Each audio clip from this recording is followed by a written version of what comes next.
Hello, friends, and welcome to the Reclamation Podcast. I'm your host, Megan Colleen Johnson, and I'm here to guide us in raw conversations about thriving in life and work, so that together we can step into personal agency and stop letting life happen to us. We'll cover topics like health, boundaries, communication, finances, and worthiness. That badass business you've been dreaming of, it's not so far off. The desire to wake up feeling fully alive, it's right around the corner. Oh hey, it's Megan here. Before we dive into today's episode, our lovely guest Amy Voloshin has given us a discount code for her fabulous creations at printfresh.com. If you are ready for some luxurious organic pajamas with the cutest designs, head on over to printfresh.com and use the discount code RECLAMATION15. That's RECLAMATION, the number 1, the number 5, for 15% off. This discount code is only available from April 1st through 8th, 2021. So go now and get your PJs. All right, let's dive into this conversation. All right. Hello, everyone. Welcome to the podcast. I think this podcast episode is just going to be so fun and so just like life-giving. So I'm really excited to dive into our conversation. Before I get ahead of myself, I'm sitting in my office today, and this is the first episode where I just redid my office. So I just redecorated. It's a little chaotic right now because my dog decided to drag all of his toys in here to hang out with me. But it's also really beautiful because I actually get to just sit and look out the window directly right now. And so it's really beautiful. The sun's shining through the window, and I have my stress relief oil, which has become just like my work companion. So I have that, and I also have a matcha in front of me. So that's where I'm coming from today. That's where I'm at. And today I'm so excited to have Amy Voloshin on the call with me today. After 15 years of designing prints for the fashion industry under her to-the-trade print studio, Printfresh Studio, Amy evolved her experience in print design into her own sleepwear collection. Printfresh is a collection of sleepwear, stationery, and gift items aligned with Amy's creative vision.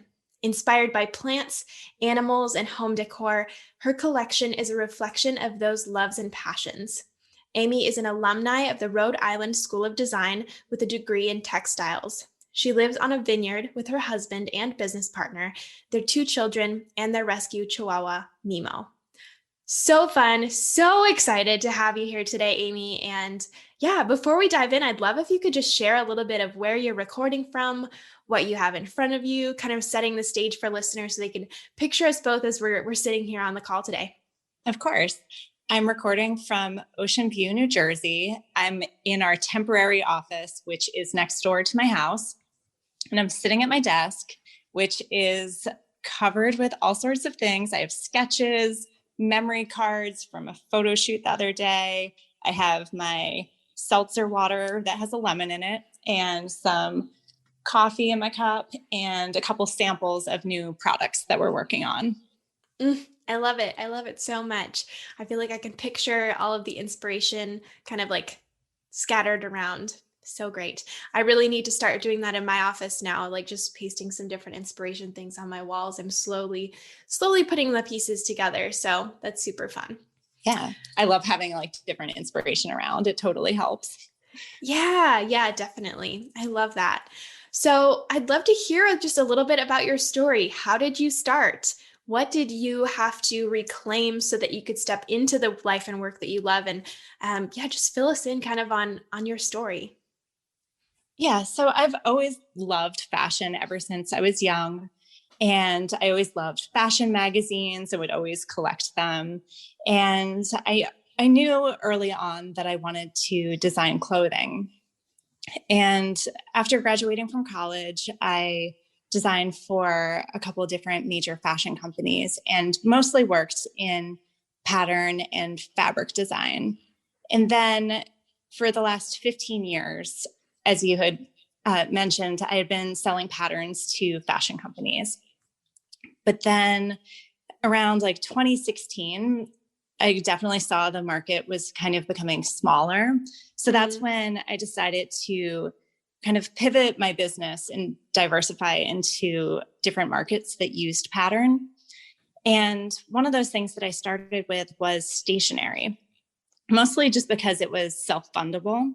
And of course, clothing, because everybody usually tries to design some sort of clothing. And I got really lucky because while I was designing clothing, I was traveling to India and developed all sorts of relationships there with manufacturers. And then I started to also like pick up wholesalers and retailers. And at that point, then I kind of started to realize that pajamas were really where I wanted to be focusing my time and energy on. I love that. I love that. Basically, it was just this long evolution of the business that I had been doing for so long that was really just to the trade. And then it was just this evolution of my love of pattern and design and comfortable clothing that kind of led me to doing the pajamas. That's amazing. I love that so much. I'm curious if you could, I want to like rewind and take us like all the way back to the beginning for a second. So one of the first things you mentioned was how you loved fashion and you knew you wanted to get into designing fashion and such. Can you tell us a little bit about that, was like what that was like when you were a child? I know for many creatives, I feel like we have this spark and it's just in us and we're like, I have to do this thing. It's like just in my blood. But what was that like for you? How did you actually find that fashion was your thing? Yeah, I mean, I lived in a very rural area on a dirt road, actually. So it's kind of bizarre that I, from an early age, like felt this gravitational pull towards fashion. But my parents were furniture designers. So I was always kind of around design, but it was a very different type of design. And I just always was sketching and just really loved like, getting to see fashion through magazines. I mean, where we lived, that was kind of my only lens to the outside world with what was going on in the fashion world. And I just always loved books of fashion illustration or any sort of textiles that I would see, like if I was going to flea markets or antique markets with my family. And it just, the love of that kind of started very early on. I love that so much. Did you happen to grow, like you mentioned you grew up on like a dirt road. Was there like a lot of nature around you at that time? Yeah. It's a completely forested area, very nature, like everywhere around you. Yeah. What do you feel like that had like anything to do with the fact that you just loved creativity, like that spaciousness and I don't know, I feel like nature can sometimes just do something internally inside of us. I'm just curious if that lands with you at all. Yeah. I mean, so much of our collection, and if you look at our patterns, you'll see that most of the patterns feature animals and plants. And that is just such a long running theme for me with just like the environment that I grew up in. And then also the print designer that I work with, she loves patterns and animals and plants and everything. So it's kind of funny that her and I both have such a love and history with nature. Yeah, that's so cool. I ask that because I grew up in the middle of nowhere, like in the woods on a dirt road as well. And like, feel like I chose an industry to get into. So originally I was mostly into photography, design, and marketing. And I feel like that just was not a thing necessarily where I grew up. And I was mostly projecting onto you, like, was your life similar to mine? But I just think that it's interesting how that can happen though. Like for me, I do feel like nature played a huge part in my creativity. Like I found a lot of things to do. I like subscribed to random magazines and like found cool blogs to follow because there was like not a lot around me. So I made that stuff for myself, which I think is really, really beautiful. Like when our creativity just gets to be inspired by nature and inspired by the world around us. I think it's just interesting. Yeah, I think it's so much easier to develop hobbies and passions and dedicate your time when you have, like when you live in a more remote area where you're not inundated with so much stuff going on. You really can focus on your creativity. Yeah, absolutely. So then what was that transition like for you? So you studied fashion, and then what was that transition from studying fashion to actually working with fashion companies? Because that feels like I don't know anything about the fashion industry. So that feels like a very like abstract thought for me to like jump straight from fashion, like studying it, to then just like working and like selling your designs to fashion companies. Is that what you said? Yeah. So I always kind of take a slow approach to most things. So when I was in college, I went into this one boutique and it was like everything and it was just so beautiful. And I discovered this designer who had her clothing in there. And then I realized that she was actually local to Providence, which was where I was studying. And I tracked her down and begged her to intern with her. And I ended up working with her for about 3.5 years while I was Wow. in college. So Amazing. and I started off just helping with hand sewing in the garment labels into the back of the clothes, very basic tasks. And then after doing that for a whole summer, then I just started doing all sorts of things like dyeing fabrics, sewing garments for her, helping with all the marketing materials for things. So it was a really amazing chance while I was still in school to be mentored by somebody and to be able to learn so much about the industry and in such like a real practice. Yeah, yeah, that's so beautiful. Mentorship is such a beautiful practice. And now, like, I work as a life coach now, like a life coach and a creative consultant. And I feel like it makes a lot of sense because my whole life I feel like I've been very passionate about mentorship. So I resonate with that a lot. I know even in college, asking people if I could work with them or things like that. And I think that's such a beautiful practice that sometimes we forget about in our modern culture. It's not as inundated as it used to be, where there were like apprenticeships and things like that. So that's really Yeah. cool that that was a part of your story where you were like, please, like, let me be your intern. And that turned into like a really beautiful opportunity to learn and to grow and to kind of blossom into the person that you were meant to be. That's so cool. Yeah, it was such an amazing experience. And I think that it's so hard to ask for help and guidance Mm, sometimes. But every once in a while, there's just kind of this pairing where you find somebody who's really willing and invested in helping. And it can just be yeah. such an amazing experience and can kind of really set you up for so much more success down the line. Yeah. Yeah, absolutely. So then okay, so first you were in fashion and then you did the stationery line. So what kind of caused that pivot? Can you fill us in a little bit more on that process? Right. Because you wouldn't really think that the two would go together.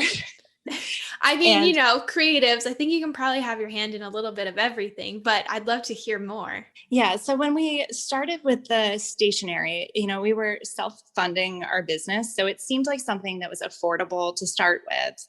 Hmm. And there was like a connection to fabric and fibers. All of the Yeah. journals were covered in fabric and patterns. And we kind of just started there and debuted the line at what was at the time called the National Stationery Show. So it was this big trade show in the Javits Center. And we made a little booth and just hoped for the best. We didn't have any stores at the time. And we ended up actually, like, after a couple of days, we had 30 stores that had placed orders.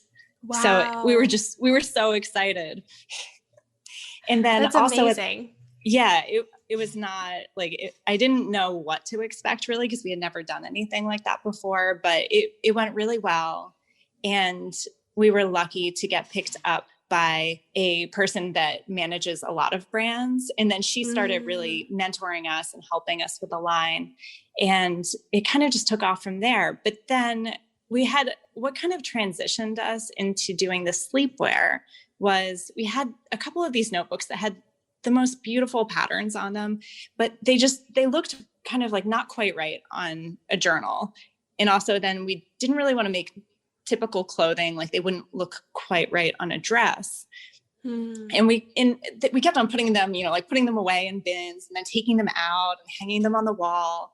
And then eventually we were like, well, what if we did pajamas in them? And it was just kind of this epiphany. Yeah. And it totally took off. That's so fun. Again, like I feel like that's an interesting pivot that I like you wouldn't normally expect, like pajamas, but that's so fun and so playful. And I mean, now when you look at the times that we're in with COVID, like pajamas are a pretty like loungewear is very prominent these days. So that's pretty cool. And yeah, that's just so interesting. So I'd love if you could share a little bit, because this is just a really beautiful story, how you kind of like went from one stage to the next. As you were moving through this and as you were kind of navigating your career and your personal life, what do you feel like you had to reclaim in order to become the person that you are today? I think that what I had to reclaim was my belief in my creative abilities and in my vision. Yeah. I think that I definitely hit a rough patch in the early stages of starting my business. I was completely exhausted. I had 2 young children when I started the company, and I was trying to run a couple other small businesses at the time. And I just don't know what I was thinking, that I was like, oh, like, let's just start another company. Like it was really challenging. And Yeah. along the way, the pandemic definitely, and all of the stress and the hardship that came with that really it was just really difficult with a business that I had been doing for 15 years. And we had to make some really difficult decisions to shut that business down that I had spent, most of my adult life developing and working with. And that was really hard. Yeah. But I feel like as soon as we started to acknowledge what wasn't working, then everything really started to click. And once we really let go of that and shifted 100% of our focus to the pajamas, everything just started to have so much more ease to it.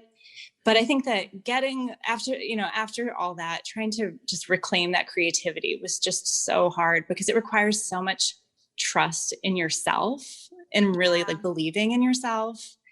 And it was really very difficult. I think I had to really backtrack to all the things that I used to love, and kind of like those early passions that were just so obvious, because it was all there, it wasn't like I had to invent a creative aesthetic or vision. It's that I kind of had to look back at it and kind of follow that trail of well, what were those things that brought me joy? And what were those things in my creative roots? And looking at the kind of art that I always loved, what kind of art was I doing in college? What kind of textiles, have I been collecting over the years? What kind of things do I enjoy? I love embroidering. Well, then that was something to explore. And so just kind of piecing it all together. But it definitely took me, pretty much the last 2 years, really having to dig very deeply to be able to identify what my true self is. Yeah. Oh my gosh. I love everything that you're sharing. And I feel like you're speaking my language.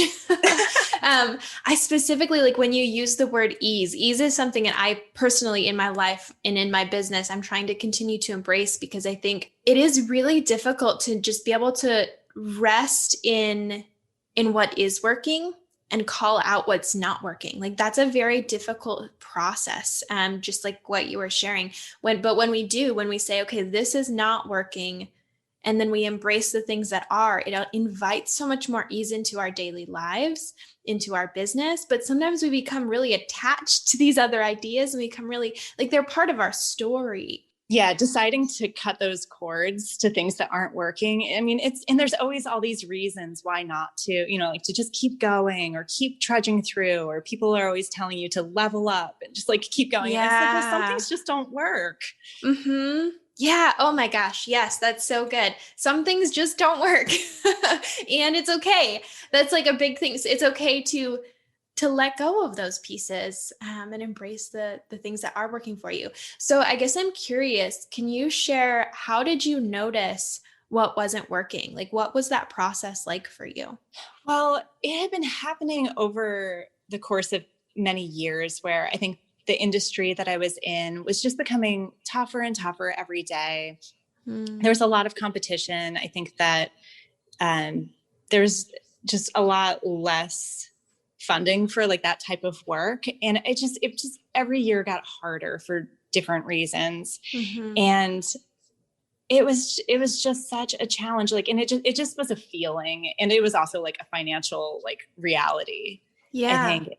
And it just, when the pandemic came, it became impossible. Our clients, had to say things like, hey, I don't know if I'm ever going to be able to pay you for the work that you've done. Or we would get emails saying, hey, we can't issue payment for maybe another 180 days or maybe, next year. Wow. And things like that. I was like, oh, this is a reality. Yeah. And the financials of it just made it just made something that was so hard. And I struggled with for years trying to force it to work, to just all of a sudden, there was just no way to make it work anymore. Yeah. Yeah. So I know I'm kind of like looking at our notes from today, and I know you'd written down just like that sense of self and reclaiming that sense of self, and just kind of like mentioning the pandemic and such.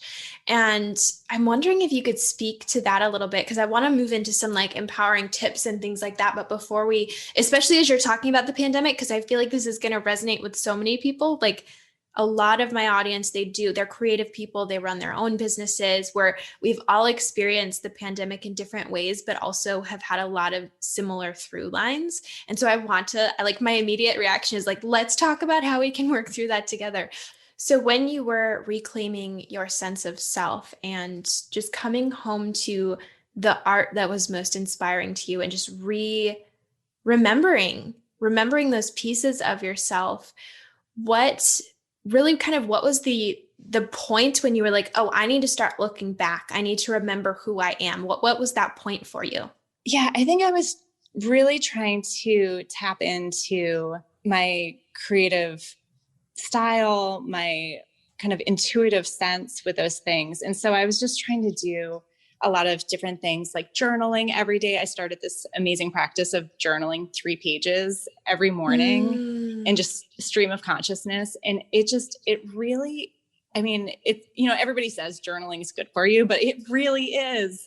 And I feel like doing that and kind of seeing like where my ideas were and thoughts and feelings, and just doing that practice every day was incredible for kind of unearthing all of these things, and asking myself different questions of like what would a perfect day look like, or what would be really fun to learn how to do, and just letting myself spend time every morning. And sometimes it takes a long time. You'd think sitting down might just take like 10 minutes. Sometimes it would take me like an hour to work through these things. But giving myself permission to have that time to reflect and to think, and just kind of like in a really unstructured way some days, just get all of those words and thoughts out, really helped me figure out what I wanted to be doing creatively and with my work. Yeah, that's so good. And that's so beautiful.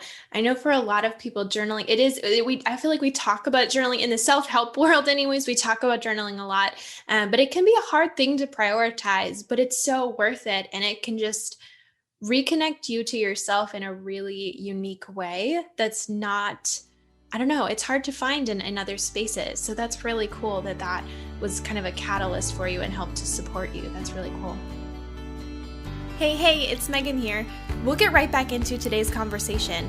But before we do, I'm here to let you know just a little bit about my life coaching and creative consulting. As a coach, I work with creatives, misfits, and holy outsiders who often feel trapped in overwhelm, overgiving, and fear, but who also have a passion for doing something meaningful in the world. These folks are ready to hand back their past programming and rise as the leader of their own life. If this sounds like you, and you are so ready to start your own reclamation journey, let's chat. I invite you to book a free consultation with me at my website, megscolleen.com. That's megscolleen.com. Now let's dive back into today's conversation. So I would love if you could tell us a little bit about sustainability and just like what sustainability means to you. Like, how does that fit into your world? Yeah. So when we started designing clothing, I realized that we definitely had to keep in mind our impact on the world. And I feel like, especially when you're beginning a company, you have so many choices in how you're going to manufacture your products. And I think it's very important early on to really assess your values when it comes to being environmentally and ethically responsible. Yeah. And so that was a really, really important part to us finding our factories, determining the fabrics that we wanted to use. When we first started out, we knew that we only wanted to use natural fibers. So everything was 100% cotton for the pajamas. And as soon as we began and we realized that the product was definitely well received, we're like, okay, like even after the first season, I said to myself, okay, these pajamas have got to be size inclusive and they have to be organic. And so at that point, as soon as we launched and realized that we had something that was really working, we spent the whole first year trying to figure out how to make that happen. And it took an incredible amount of research. I think sometimes people think that some of these sustainable things are just so easy. Like you just pick this organic fabric, but there's so many things to research to figure out where you're getting it from, under what conditions, with what certifications. And so it took us a year to figure it out. And now everything that we're producing now is made on 100% organic cotton. Wow, that's amazing. Yeah. And our sizing is also very inclusive. We go typically from extra, extra small up to a 6X. Yeah. I love that you've like hit on, even just in the beginning of what you were saying, just the importance of establishing your values around those pieces, and allowing that to really inform how you create those pieces and how you decide to invest your time. Like investing in a year of time is so beautiful to something that you're passionate about and to something that is like important to you and your company and how you run it. That's so amazing. I love it.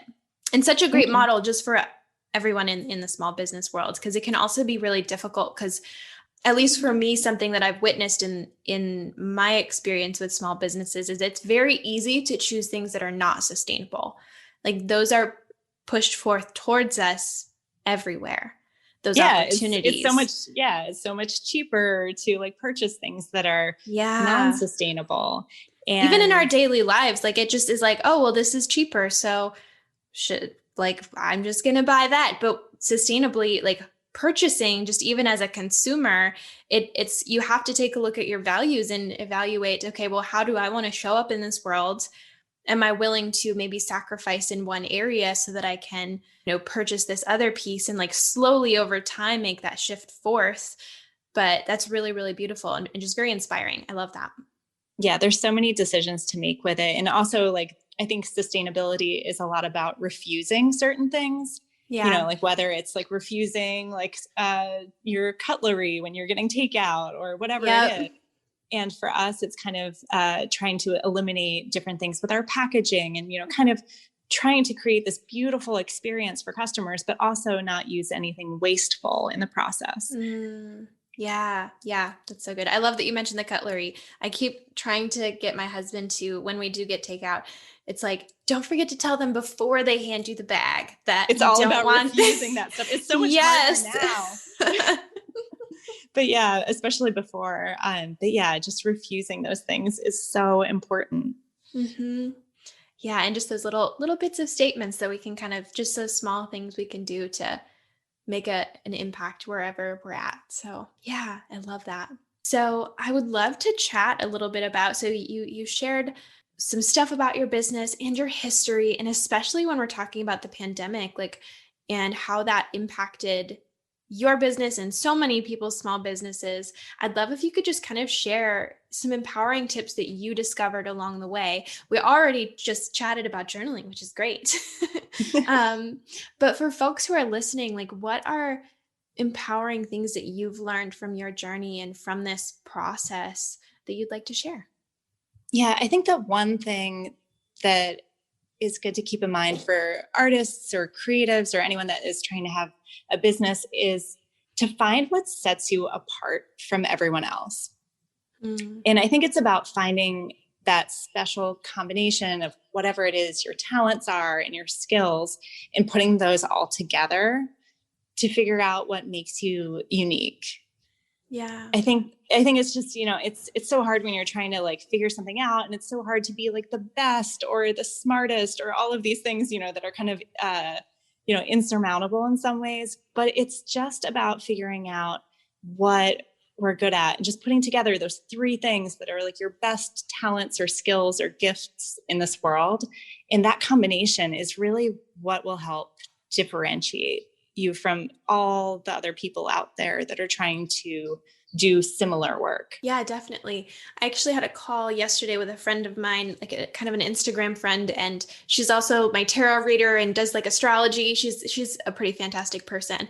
But it was so interesting because I just had a session with her where she was mirroring to me some different things that she's seen in me. And then I also messaged another friend of mine. And I think sometimes it's really beautiful to ask the people that are around you, what do you see in me? Like, what are the strengths that you notice? Because it is sometimes, I feel like discovering what sets you apart can feel very elusive, but we have such unique strengths, more so than we realize, I think. And oftentimes the people around us can be like, oh yeah, you're so good at this, this, and this. And I'm like, what? Wait, what? I know it can be so surprising because I think we're also hard on ourselves. And then when somebody calls out these things where you're like, oh, well, that's just something I do. And they're like, no, that's like your most beautiful talent. Like, and it's when you hear somebody else say it and then it resonates with you, like, that's kind of like how you can know that those are some of the things to really focus on building on. Yeah. Oh my gosh. I love what you just said too about just like how we'll say like, oh, that's just something I do.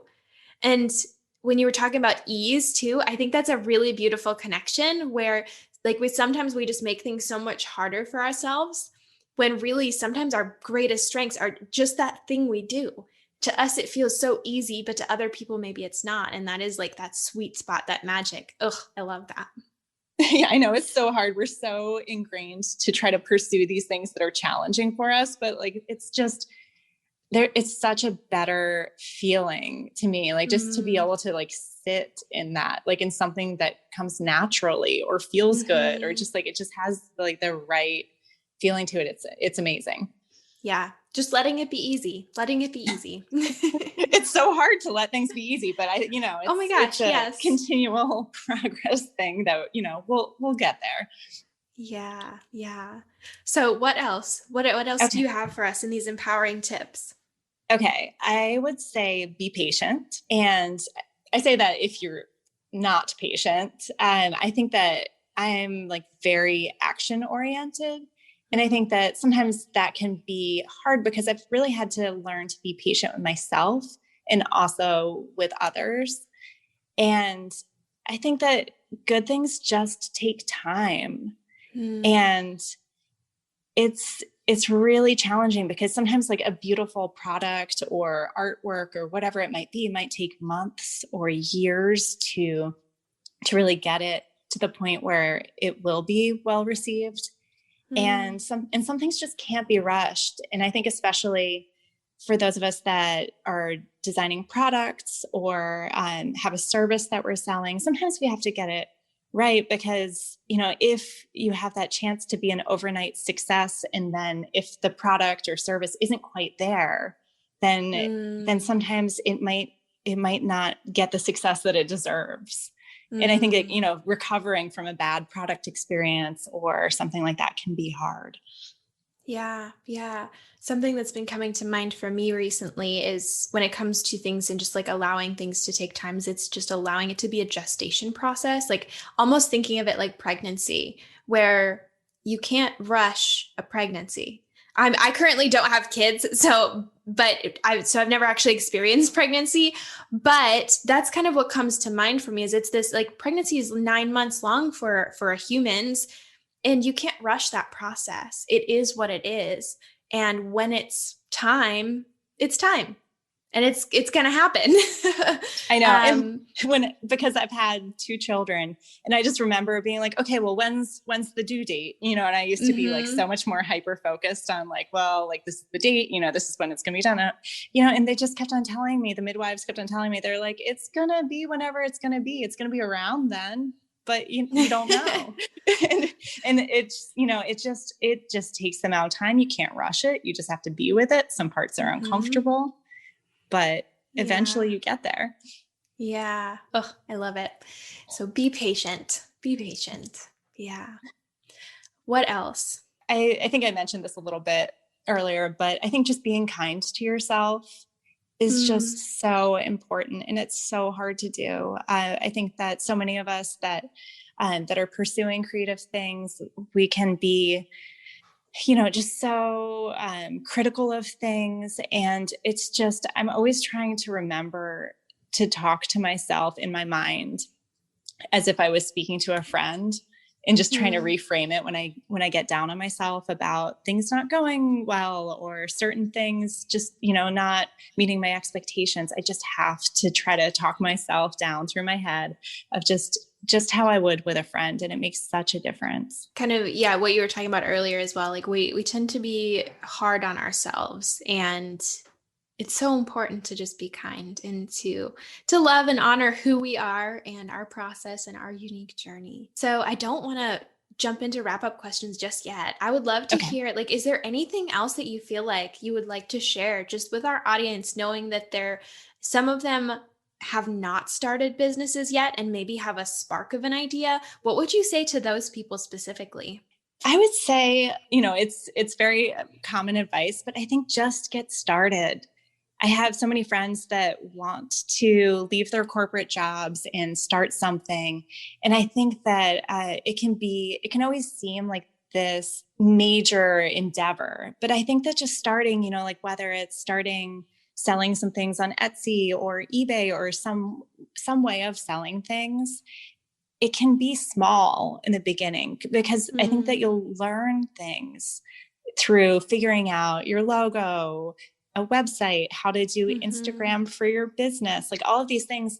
It might not be like your final business that you end up doing, but just there's so many skills to learn, and starting where the stakes are just a little bit smaller.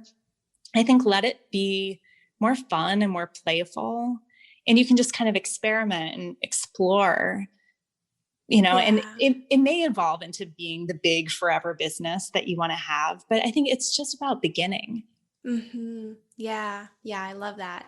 And then do you have anything to say to the folks who do have businesses that maybe also felt that strain from the pandemic, who really like potentially got hit kind of hard with the pandemic and have kind of struggling businesses in this time? Yeah, I have so many friends that have had their businesses, their livelihoods totally turned upside down. And I think that remembering to reach out to other friends or business owners to get advice, to like have community, especially because we can't be together. These are things where normally if somebody's business was in trouble, you'd meet up or go for a walk together, all these things that are much harder these days. I think relying on friends and community and talking through it is so important, and just being willing to change. We had to change pretty much everything about how we were doing our business and our products, and how we were shipping pajamas off of in my kitchen counter. So things like that, we just had to be flexible, and it's so hard sometimes because sometimes you like doing things the way you're doing them. Yeah. But I think just being willing to change and find where things can work, finding that ease like we've been talking about is just so important right now, because things are not the same way that they were. Yeah. Finding that ease, having so much grace for the process. That was really good. Those small businesses, we've got a lot on our plates, and we're resilient people though. We really are. So yeah, we have to be. We have to be. Yes, that's true. It's that spark, that inner spark that we've felt for all the years. And it's a blessing. And sometimes it can feel like a little bit of a struggle, but truly it's such a gift to be in a space where you have the opportunity to run your own business, even though it can be difficult. So yeah, so good. So then what is one way that you slow down amidst our busy worlds with all of the patterns and the making and the things you're doing? How do you slow down? Yeah, slowing down is so important, because I think that you just have to have a space to rest and recharge. So I like to find really meditative hobbies. Mm. And what that means to me is like doing something where you can kind of find that creative flow. So whether it's abstract painting, like I love to do very intuitive painting where it just is kind of creating these abstract smears of color. I just find that to be incredibly relaxing. Yeah. And not working in a representational way. I find that if I'm trying to paint something that's more like, like, oh, I'm going to paint a bird or something, it's a little more stressful. But then if it's just something abstract, it's incredibly relaxing. And Mm-hmm. you can just kind of enjoy the color, like the textures. I think that's a really good hobby for me. And then I also love doing slow stitching projects. So that's kind of like where you just do lots of little stitches and you work abstractly. And you don't really have to worry about what it's looking like. Any sort of like little stitches or dashes, I think always look beautiful. So that's something that I always like to do. That's so interesting. I love abstract painting as well. I don't do it as much as I would like to, and I continually am trying to bring that practice back into my life, but I have not heard of this type of stitching that you're talking about. So it's really interesting. Do you like show anybody this work? Is it like on Instagram or anything? No, and that's one of my little like secrets for I Yeah. think like having like really fully enjoying your creative process.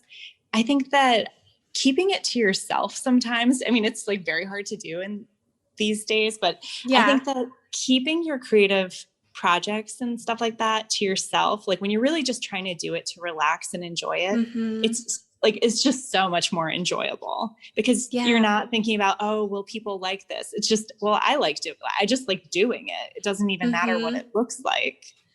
And just Yeah. to be able Oh, to take that pressure out of it. Like I don't even let my family or like my husband or like my children see it. It's something that a lot of times with the painting, I'll do it while the kids are taking their showers. So it's only like 10 minutes a day that I like, might go into my studio and do that. But it's just that little daily practice. It's so helpful for kind of creating this in between like our work day and then kind of getting ready for the evening. yeah, I love that. Well, and I even kind of, as you were talking about that and just not sharing it publicly, I thought of it as, if you think of it as a meditative process, like you don't invite, I mean, typically speaking, anyways, you don't invite people to just meditate with you or to like see you meditating. I mean, some people might, but typically that's more of a private thing. Like, oh, I'm going to meditate in the morning or meditate in the afternoon. And it's just kind of something you do for you. And that for you is these practices are that kind of meditative type hobbies. So that's really cool. And I think that's really important too, especially as creative people, to create and to do things just for the sake of doing them, just for us. I think that's beautiful. So then what or who are a couple of your current role models? Oh, there's so many. But I would say three that come to mind. I would say Katie Storino. She's the founder of Mega Babe, which is an amazing company. And she has done really amazing advocacy work for inclusive fashion. And she's a marketing genius. But I love what she does. Definitely check out her Instagram. I think that it's wonderful. And then another one is Aurora James. Do you know of her? I don't know. Yeah, so she makes these amazing shoes, and her brand is called Brother Vellies. Okay, no, I haven't heard of that either. This is great. And so what she did was she created what's called a 15% pledge. And it's an amazing project where she's encouraged major retailers to pledge 15% of their shelf space to Black-owned businesses. And it is just incredible, the work that she's done. And I definitely recommend checking out her website. She has all the retailers that she's gotten to participate in this. And she also has a job board that's going on there. So definitely check it out. It's really incredible. And the shoes are just unbelievable. Yeah, that's really cool. And then there's Joy of Ojoy. And she's one of my first entrepreneur friends. She used to live in Philadelphia, and that's how we first met. And she's just so incredibly authentic and with her creativity and herself. And she's really amazing on her Instagram stories to listen to, because she really openly talks about so many of her challenges in running a business and in such a heartfelt way. And I'm just always so impressed with her. That's so, so beautiful. I love that so much. Awesome. And I'm excited because I actually haven't heard of any of these people. So that's going to be really fun to kind of go down the rabbit hole and look at their stuff. So that's so fun. I love it. So lastly, I would love if you could share, how can we find and support you online? Because clearly we're all going to have to buy pajamas now. Please do. We're on Instagram at Printfresh, and you can find us on our website at printfresh.com. Awesome. It has been so beautiful to talk to you. I am just really excited to go and peruse through all of your stuff, to check out these role models that you shared. And I just believe that this is going to be really supportive for a lot of folks in our audience who have faced some different things this past year, and who are just in that creative world and have a spark inside of them who want to step forth in their own journeys. So thank you so much for joining me, and just for sharing a window into your story and your experience with your business. I love it so much. Thank you. Thank you so much. Oh, hey, it's Megan again. As we wrap up today's episode, I want to remind you that our lovely guest, Amy Voloshin, gave us a discount code. If you are ready for some luxurious organic pajamas with the cutest designs, head on over to printfresh.com and use the discount code RECLAMATION15. That's RECLAMATION, the number 1, the number 5, for 15% off. This discount code is only available from April 1st through 8th, 2021. So go now and get your wonderful PJs. All right, that's all. Thank you so much for joining me for this episode of the Reclamation Podcast. I hope it served you on your own reclamation journey, and know that I am rooting for you all the way. If you are desiring support on your journey, head to megscolleen.com. That's megscolleen.com to learn more about me and my current coaching offerings and availability. If you want to learn more about the show guests, head to the show website, thereclamationpodcast.com. And last, but definitely not least, if you found value in the show, sharing this episode with friends and posting a quick review is always appreciated. As always, reclamation is yours.